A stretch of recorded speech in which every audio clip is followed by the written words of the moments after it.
श्री स्वामी समर्थ. स्वामी महाराज तुमच्या सर्व चांगल्या इच्छा पूर्ण करो ही स्वामींच्या चरणी प्रार्थना करते आणि आजच्या व्हिडिओला सुरुवात करते. पण त्या अगोदर चॅनलवरती नवीन असाल तर सबस्क्राइब करा आणि शेजारील बेल आयकॉनलाही प्रेस करा, म्हणजे माझ्या सर्व नवीन व्हिडिओचं नोटिफिकेशन तुम्हाला मिळेल आणि तुम्ही एक पण व्हिडिओ मिस करणार नाही. त्याचबरोबर कमेंटमध्ये श्री स्वामी समर्थ लिहिला अजिबात विसरू नका. प्रत्येक आईला आपल्या मुलांची खूप काळजी असते. माझा मुलगा किंवा माझी मुलगी कोणत्याही क्षेत्रामध्ये मागे राहता कामा नये. त्यांना प्रत्येक क्षेत्रामध्ये यश मिळावं. त्यांच्या जीवनातील जे काही अडचणी, संकटे, दुःख, दोष, दारिद्र्य, त्याचबरोबर नजर दोष, ह्या काही ज्या अडचणी आहेत तर त्या दूर व्हाव्या यासाठी प्रत्येक आई प्रयत्न करत असते. मग ते ज्योतिषीय उपाय असेल किंवा इतर काही प्रयत्न असतील. तर आजच्या या व्हिडिओमध्ये आपल्याला आपल्या मुलांसाठी हा एक दिवा जो आहे तर तो लावायचा आहे. दिवा हा बुद्धीचे, ज्ञानाचे आणि त्यागाचे प्रतीक असतो. दिव्यामध्ये अनेक प्रकारच्या सकारात्मक लहरी असतात आणि या लहरी आपल्या घरासाठी खूप महत्त्वाच्या असतात. आता हा जो दिवा आपल्याला लावायचा आहे, एकतर शुक्रवारी आहे पुत्रदा एकादशी 10 जानेवारीला, त्यानंतर 13 जानेवारीला असणार आहे भोगी आणि 14 जानेवारीला असणार आहे मकर संक्रांत. हे जे खूप महत्त्वाचे दिवस आहे, या 3 दिवसांपैकी कधीही तुम्ही हा जो दिवा आहे तर तो लावू शकता. कारण सुतक पिरियड्स असल्यामुळे शक्यतो करून आपल्याला जमत नाही. त्यामुळे जर तुम्हाला सुतक पिरियड्स एकादशीला असेल तर मग तुम्ही भोगीच्या दिवशी करा, भोगीला असेल तर नंतर मकर संक्रांतीला करा. तुम्हाला ज्या वेळेस टाइम भेटेल ना ह्या 3 दिवसांपैकी, त्या 3 दिवसांमध्ये तुम्ही हा उपाय जो आहे तर तो आपल्या मुलांसाठी करायचा आहे. आपल्याला आपल्या मुलींच्या प्रगतीसाठी, त्यांना प्रत्येक क्षेत्रात यश मिळावं यासाठी हा जो दिवा आहे तर तो लावायचा आहे. आता हा दिवा कशा पद्धतीने लावायचा, कधी लावायचा, त्याबद्दलची संपूर्ण माहिती या आजच्या व्हिडिओमध्ये आपण घेणार आहोत. त्यामुळे जर तुम्हाला हा व्हिडिओ आवडला तर कमेंटमध्ये जय माता लक्ष्मी लिहायला अजिबात विसरू नका. व्हिडिओ स्किप न करता शेवटपर्यंत बघा, जेणेकरून संपूर्ण माहिती अगदी व्यवस्थितपणे तुम्हाला मिळेल. दिव्यामध्ये ज्या सकारात्मक लहरी असतात ना, त्या आपल्या घरासाठी खूप खूप महत्त्वाच्या असतात. दिव्याला आपण बुद्धीचे, ज्ञानाचे आणि त्यागाचे प्रतीक मानत असतो. आपल्या घरामध्ये ज्या वेळेस दिवा आपण लावतो त्यावेळेस आपल्या घरातील वाईट शक्ती, नकारात्मकता नष्ट होते आणि आपल्या घरामध्ये एक सकारात्मक ऊर्जा संचारत असते. हीच सकारात्मक ऊर्जा आपल्या मुलांच्या जीवनामध्ये यावी, आपल्या मुलांच्या जीवनातील सर्व वाईट गोष्टी नष्ट व्हाव्या. माझा मुलगा किंवा माझी मुलगी आता घराच्या बाहेर पडलेली आहे, मग तिच्यावरती कोणतेही संकट येऊ नये, किंवा ती एखाद्या परीक्षेसाठी चाललेली आहे, त्यामध्ये तिला यश मिळावं, नोकरीसाठी चाललेली आहे, नोकरीच्या इंटरव्ह्यूसाठी चाललेले आहे तर त्यांना त्यामध्ये यश मिळावं, किंवा अभ्यास करतात पण तरीही त्यांच्या अभ्यास केलेलं लक्षात राहत नाही, किंवा इतर ज्या काही तुमच्या मुलांच्या संबंधित समस्या असतील, मुलांमध्ये आजारपण आहे, मुलांमध्ये तुम्हाला चिडचिडपणा जाणवते. बघा काय होतं, मुलांना नजर लागू शकते, बाहेरच्या व्यक्तींची, घरातल्या व्यक्तींची नजर लागू शकते आणि नजर लागल्यामुळे मुलांचा स्वभाव हा हट्टी, चिडचिडा आणि तापट होत असतो. त्यामुळे मुलं कोणाचंच ऐकत नाही, मोठ्यांचं ऐकत नाही, आई वडिलांचं ऐकत नाही आणि त्यामुळे आपण खूप कंटाळून जातो या सर्व समस्यांना.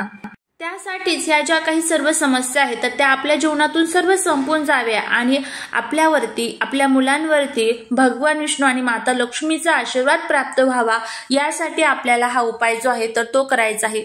पुत्रदा एकादशी म्हणजेच पूर्णपणे आपल्या मुलांच्या कल्याणासाठी, मुलांच्या सौभाग्यासाठी ही एकादशी केली जाते. भोगीच्या दिवशी आपण हा उपाय जर केला तर मुलांच्या जीवनातील सर्व नकारात्मकता आणि त्याचबरोबर सर्व दोष सुद्धा नष्ट होतील. खूप खूप महत्त्वाचे दिवस आहे हे 3. ह्या दिवसांमध्ये तुम्ही हा उपाय एकदा करून बघा, नक्कीच तुम्हाला याचा फायदा होईल. तुम्हाला जर असं वाटलं की हा उपाय आपल्याला ह्या 3 दिवसांना करायचा आहे, तुम्ही करू शकता, काहीच अडचण नाहीये. तर आता हा उपाय कशा पद्धतीने करायचा आहे ते आपण बघूया. त्यामुळे जर व्हिडिओ आवडला तर कमेंटमध्ये श्री स्वामी समर्थ लिहा. काय करायचं आहे, तुम्हाला एक दिवा घ्यायचा आहे. दिवा हा स्वच्छ असावा, कुठेही खराब झालेला वगैरे नसावा. दिवा घेत असताना तो आपल्याला मातीची पंतीच घ्यायची आहे. मातीची पंतीमुळे माता लक्ष्मी ही खूप लवकर प्रसन्न होत असते.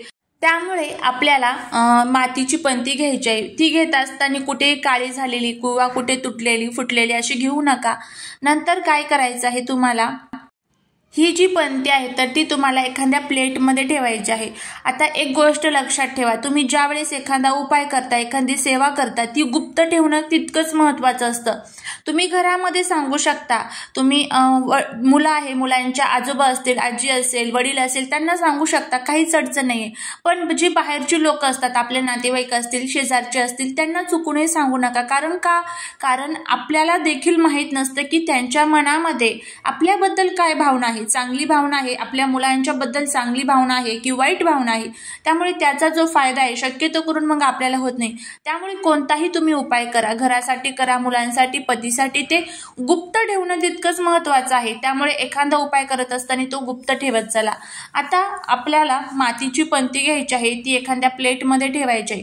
प्लेटमध्ये अगोदर सर्वात प्रथम हळदीच्या साहाय्याने खाली स्वास्तिक काढून घ्यायचं। जे 4 डॉट असतात मधले ते द्यायचे, कडेने ज्या 2-2 रेषा असतात बघा, तर त्याही तुम्हाला द्यायच्या आहेत।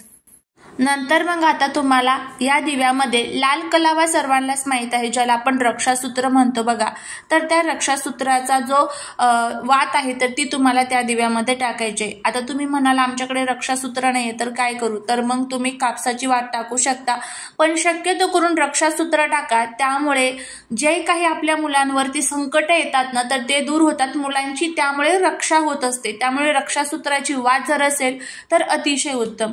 तर आता त्यामध्ये तुम्हाला रक्षासूत्राची वात टाकायची आहे।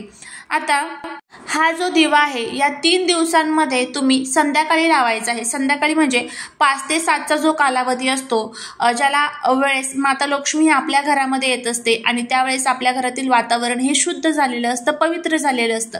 त्या कालावधीमध्ये तुम्हाला हा दिवा लावायचा आहे। मुलांचं लग्न जमत नाहीये, मुलांच्या नोकरीच्या अडचणी आहे, अभ्यासाच्या अडचणी आहे, त्याचबरोबर त्यांना परीक्षेत यश मिळत नाहीये किंवा त्यांच्यावरती अनेक संकट येत असतात, त्यांच्या इच्छापूर्ती होत नाही, त्यासाठी तुम्ही कितीही लहान किंवा कितीही मोठा तुमचा मुलगा असेल, मुलगी असेल, त्यांच्यासाठी हा दिवा लावू शकतात।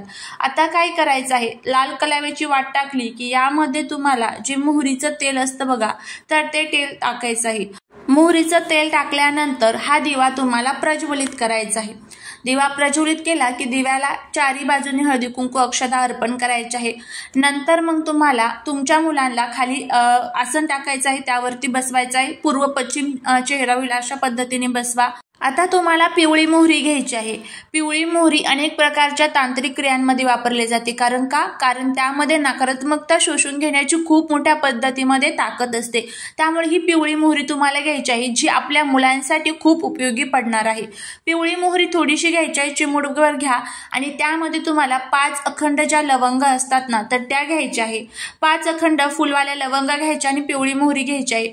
मुलांच्या डोक्यावरनं ह्या ज्या 2 वस्तू आहेत तर त्या तुम्हाला ओवाळायच्या आहे। दिवा हा तिथेच मुलांच्या जवळ ठेवायचा, मुलांच्या डोक्यावरनं ह्या वस्तू ओवाळायच्या आणि ओवाळत असताना माझ्या मुलांच्या जीवनातील जे काही दुःख, दोष, अडचणी आहेत तर ते संपलेले आहे असं म्हणत 5 वेळेस किंवा 7 वेळेस ह्या वस्तू तुम्हाला ओवाळायचे आहे आणि ते सर्व जे साहित्य आहे तर ते तुम्हाला त्या दिव्यामध्ये टाकायचं आहे।